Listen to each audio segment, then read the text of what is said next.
Greater Israel vision किसी सूरत कबूल नहीं। सऊदी वज़ीर ख़ारजा फैसल बिन फरहान का दो टोक ऐलान।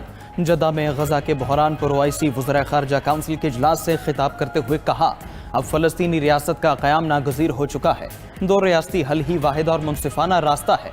इसराइली हमले बैनुल-अक़वामी क़वानीन की खिलाफ वर्जी हैं। इसराइली पॉलिसी और गजा पर कब्जे की कोशिशों को रोकना होगा। इसराइली जराइम खित्ते और दुनिया के अमन के लिए खतरा है। आलमी बरादरी की खामोशी सानहे को बढ़ा रही है। तुर्क वज़ीर ख़ारजा हाकान फिदान ने कहा, इसराइल को गजा पर कब्जा नहीं करने देंगे। मसला फ़लस्तीन के हल के लिए इसराइल पर मरबूत दबाव डालना होगा।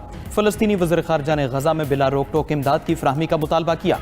ईरानी वज़ीर ख़ारजा का इसराइल के खिलाफ इस्लामी ममालिक से फौरी और मरबूत कार्रवाई का मुतालबा। अब्बास तिराकची ने कहा कि इसराइली हुकूमत के साथ ताल्लुकात का मुकम्मल खात्मा किया जाए, सियासी, इक़्तिसादी और कानूनी पाबंदियां लगाई जाएं।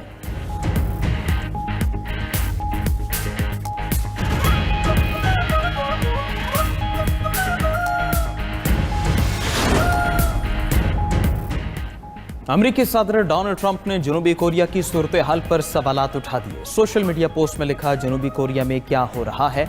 ऐसा लग रहा है जैसे इनक़िलाब आ रहा हो। हम ऐसा नहीं चाहते क्योंकि हम वहाँ कारोबार कर रहे हैं। व्हाइट हाउस में जनूबी कोरिया के नए सदर ली जे म्योंग से आज मुलाकात है। दूसरी जानिब ट्रंप के बयान पर जनूबी कोरिया के सदारती दफ्तर ने रद्दअमल देते हुए कहा कि वह सूरत हाल का जायजा लेंगे। दूसरी जानिब अमेरिकी सदर की वाशिंगटन के बाद मैरीलैंड में भी फौज तैनात करने की धमकी। डोनाल्ड ट्रंप ने बाल्टीमोर को जराइम का गढ़ करार दिया है। इसराइली फौज का गजा के अल नसर अस्पताल पर हमला, 4 सहाफ़ियों समेत 20 अफराद शहीद। बमबारी से 24 घंटों के दौरान शहीद फ़लस्तीनियों की तादाद 68 हो गई। सिहोनी फोर्सेज ने फायरिंग करके खुराक के लिए जमा 54 अफराद को भी मार डाला। कहत और भूख से अमवात की तादाद 289 हो गई। अक्टूबर 2023 से शोहदा की मजमूई तादाद 62,622 और 1,57,671 अफराद जख्मी हो चुके। मलेशियन वज़ीर आज़म अनवर इब्राहिम का गजा के लिए $24 मिलियन इमदाद का ऐलान। इसराइली वज़ीर आज़म नेतन्याहू को पागल और बेरहम शख्स करार दे दिया। एशियाई कारकुनान का सबसे बड़ा फ्रीडम फ्लोटेला गजा रवानगी के लिए तैयार। मलेशियन वज़ीर आज़म का कहना है कि फ्रीडम फ्लोटेला में पाकिस्तान, इंडोनेशिया और दीगर ममालिक शामिल होंगे। फ्लोटेला काफिला 31 अगस्त को स्पेन से जाएगा।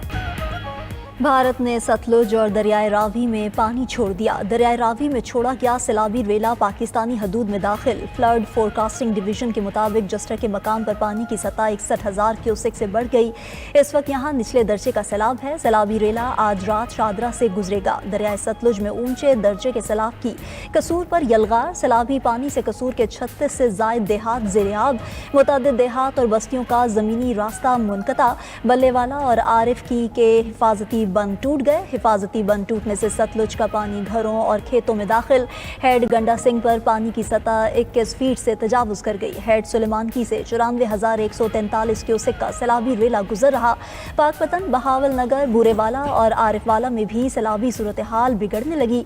सैलाबी रेले से कई देहात ज़ेर-ए-आब। मुख्तलिफ मकामात पर सड़कें और रास्ते भी डूब गए। मुतासिरा इलाकों से लोगों की नकल मकानी। रेस्क्यू ऑपरेशन जारी। बहावलपुर में मुतादिद जमींदारा बंद टूटने से हज़ारों एकड़ ज़रई रकबा ज़ेर-ए-आब। अहमदपुर, शर्किया, मंचनाबाद, इलाहाबाद, हवेली लखा के इलाके भी सैलाब से मुतासिर।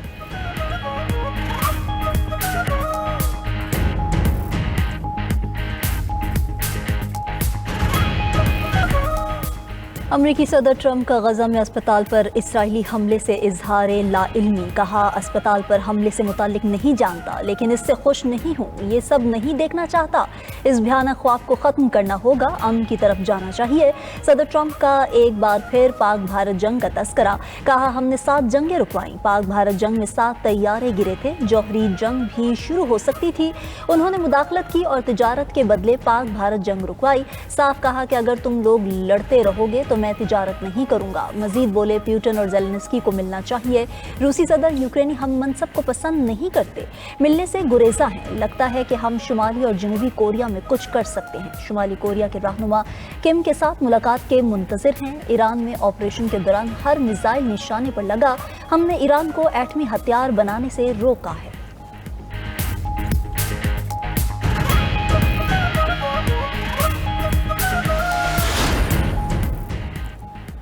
गजा में अस्पताल पर इसराइली हमले और 6 फ़लस्तीनी सहाफ़ियों की शहादतें। दुनिया भर से मज़म्मतों का सिलसिला जारी। برطانوی وزیر خارجہ نے حملے کو خوفناک قرار دیا، کہا کہ شہریوں، طبی کارکنوں اور صحافیوں کو تحفظ فراہم کیا جانا چاہیے۔ فرانسیسی صدر نے کہا کہ شہریوں اور صحافیوں پر حملے ناقابل برداشت ہیں۔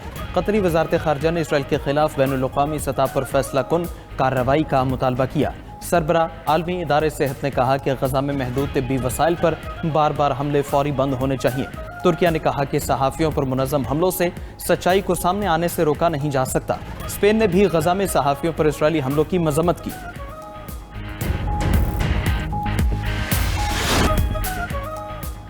لاہور میں آئندہ ہفتے کچرا اٹھانے کے بل بھیجے جائیں گے۔ ابتدائی طور پر پوش علاقوں اور کمرشل مارکیٹ سے فی مرلہ کے حساب سے بل لیے جائیں گے۔ ترجمان LWMC کا کہنا ہے 9 ٹاؤنز میں مرحلہ وار سینیٹیشن بل بھیجے جائیں گے۔ 5 تا 40 مرلہ جگہ پر 300 سے 5,000 روپے تک بل دینا ہوگا۔ دیہات میں کچرا اٹھانے کا بل 200 سے 400 روپے تک ہوگا۔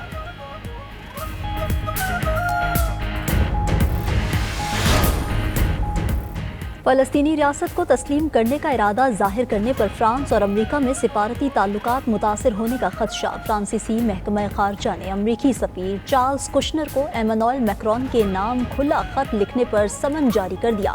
امریکی سفیر نے فلسطینی ریاست تسلیم کرنے کے فرانس کے فیصلے پر تنقید کی تھی۔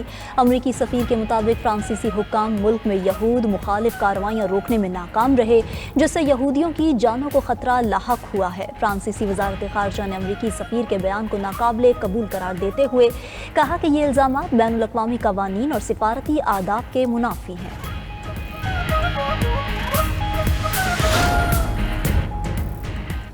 روس نے یوکرین امن معاہدے کے لیے شرائط پیش کر دیں۔ خبر ایجنسی کے مطابق روسی وزیر خارجہ سرگئی لیوروف کا کہنا ہے روس کو یوکرین کی نیٹو میں شمولیت قبول نہیں۔ سلامتی کونسل اور چند دیگر ممالک کو یوکرین کی سلامتی کا ضامن ہونا چاہیے۔ برطانیہ، جرمنی اور ترکیہ امریکہ کے ساتھ ضامن ہو سکتے ہیں۔ دوسری طرف امریکی نائب صدر JD وینس نے کہا کہ روس جنگ کے خاتمے کے لیے سخت موقف سے پیچھے ہٹ گیا۔ روس یوکرین کو سیکیورٹی ضمانتیں دینے پر رضامند ہے۔ روس مطالبہ کر رہا ہے یوکرین ڈونباس کا علاقہ چھوڑ دے، یوکرین میں مغربی افواج کو تعینات نہ کیا جائے۔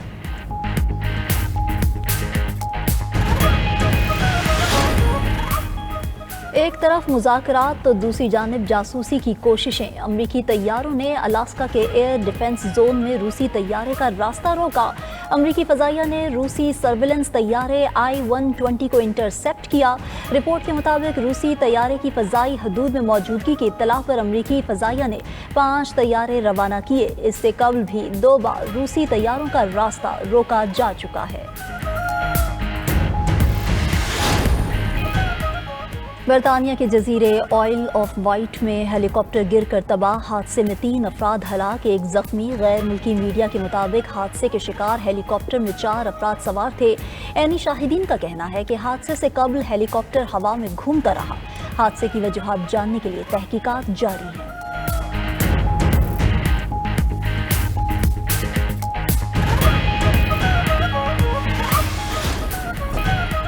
انڈونیشیا میں اراکین پارلیمنٹ کی بھاری تنخواہوں اور مراد کے خلاف احتجاج۔ شہریوں نے دارالحکومت جکارتہ میں مظاہرہ کیا۔ پارلیمنٹ میں داخل ہونے کی کوشش پر پولیس سے جھڑپ۔ مظاہرہ اس وقت شروع ہوا جب مقامی میڈیا نے رپورٹ کیا کہ اراکین پارلیمنٹ کی ماہانہ تنخواہ تقریباً $6,000 ہے۔ عام شہری کی اوسط ماہانہ آمدن صرف $190 کے برابر ہے۔